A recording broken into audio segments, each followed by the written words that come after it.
Bismillahirrahmanirrahim. Assalamualaikum warahmatullahi wabarakatuh. Baik, kami dari kelompok 2 akan menjelaskan materi kita tentang landasan teori kerangka berpikir dan pengajuan hipotesis. Disusun oleh saya sendiri, Yulia McLeay, NIM 1916030056, dan teman saya Indah Permatasari, NIM 1916030070, dan juga teman saya Trisno Esa Putra, NIM 1916030063. Dan dosen pembimbing kami yaitu Dr. Aidil Novia dan Bu Gita Yoshati SOS MSM.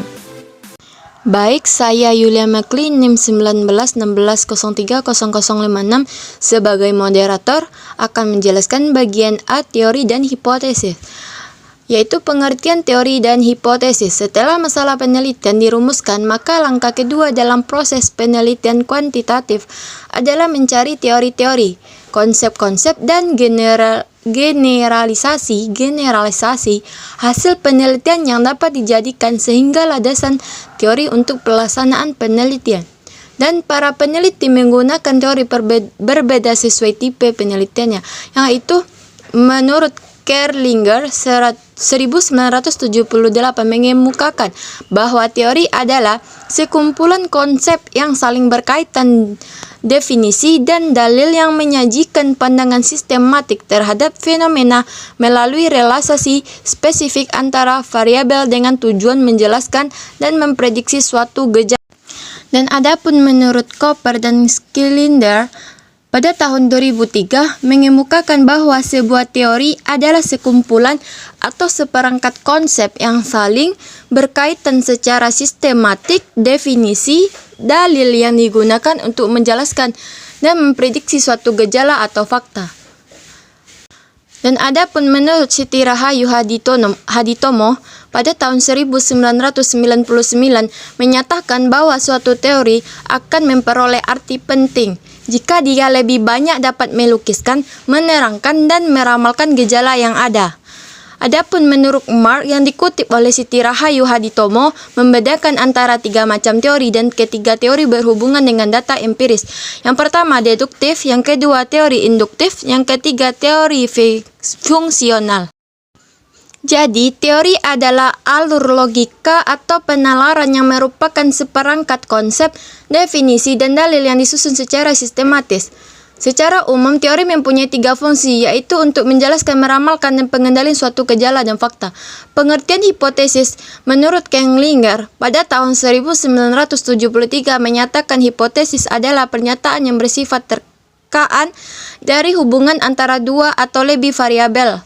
Dari arti katanya, hipotesis memang dari 2 penggalan. Adapun hipotesis adalah jawaban sementara terhadap rumusan masalah penelitian. Dikatakan sementara karena jawaban yang diberikan baru didasarkan pada teori dan belum menggunakan fakta. Oleh karena itu, setiap penelitian yang dilakukan memiliki suatu hipotesis atau jawaban sementara terhadap penelitian yang akan dilakukan. Jadi, dalam penelitian yang menggunakan analisis statistik inferensial, terdapat 2 hipotesis yang perlu diuji, yaitu yang pertama hipotesis penelitian dan yang kedua hipotesis statistik. Penggunaan hipotesis dalam suatu penelitian didasarkan pada masalah atau tujuan penelitian. Dalam masalah atau tujuan penelitian tampak apakah penelitian menggunakan hipotesis atau tidak. Contohnya yaitu penelitian eksplorasi yang tujuannya untuk menggali dan mengumpulkan sebanyak mungkin data atau informasi yang tidak menggunakan hipotesis. Hal ini sama dengan penelitian deskriptif. Ada yang berpendapat tidak menggunakan hipotesis sebab hanya membuat deskripsi atau mengukur secara cermat tentang fenomena yang diteliti, tetapi ada juga yang menganggap penelitian deskriptif dapat menggunakan hipotesis. Penjelasan selanjutnya yaitu bagian B, kegunaan hipotesis antara lain, yang dijelaskan oleh Indah Permatasari. Saya akan melanjutkan materi yang disampaikan oleh rekan saya tadi, yang mana yaitu kegunaan hipotesis antara lain. Yang pertama, hipotesis memberikan penjelasan sementara tentang gejala-gejala serta memudahkan perluasan pengetahuan dalam suatu bidang. Yang kedua, hipotesis memberikan suatu pernyataan hubungan yang langsung dapat diuji dalam penelitian. Yang ketiga, hipotesis memberikan arah kepada penelitian. Yang keempat, hipotesis memberikan kerangka untuk melaporkan kesimpulan penyelidikan. Ya, kegunaan dari teori penelitian. Teori digunakan untuk perumusan hipotesis yang akan diuji melalui pengumpulan data adalah teori substantif. Karena teori ini lebih fokus berlaku untuk objek yang akan diteliti. Teori juga mempunyai fungsi sebagai prediktor dan pemandu untuk menemukan fakta perumusan hipotesis dan menyusun instrumen penelitian karena pada dasarnya hipotesis adalah pernyataan yang bersifat prediktif. Fungsi terakhir teori adalah pengendalian digunakan untuk membahas atau mencandra hasil penelitian dan selanjutnya digunakan untuk memberikan saran dan upaya yang memecahkan masalah. Selanjutnya, deskripsi teori. Deskripsi teori adalah sebuah penelitian merupakan uraian sistematis tentang teori bukan sekedar pendapat pakar dan penulis buku, dan hasil penelitian yang relevan dengan variabel yang diteliti. Luas masalah dalam jumlah variabel menentukan banyaknya teori yang akan digunakan dalam penelitian. Deskripsi teori paling tidak berisi tentang penjelasan terhadap variabel yang diteliti melalui pendefinisian dan uraian lengkap dan pendalam dari berbagai referensi, sehingga ruang lingkup kedudukan dan prediksi terhadap hubungan antar variabel yang akan diteliti menjadi lebih jelas dan terarah. Sekian, terima kasih. Wassalamualaikum warahmatullahi wabarakatuh. Terima kasih kepada Saudari Indah. Selanjutnya penjelasan bagian D dan E yaitu kerangka berpikir dan hipotesis yang akan dijelaskan oleh Trisno Esa Putra. Baiklah, saya akan melanjutkan materinya yaitu tentang yang D, kerangka berpikir. Kerangka berpikir merupakan model konseptual tentang bagaimana teori berhubungan dengan berbagai faktor yang telah diidentifikasi sebagai masalah penting. Kerangka berpikir yang baik akan menjelaskan secara teoritis pertautan antara variabel yang akan diteliti. Jadi, secara teoritis, peneliti perlu menjelaskan hubungan antara variabel bebas dengan variabel terikat.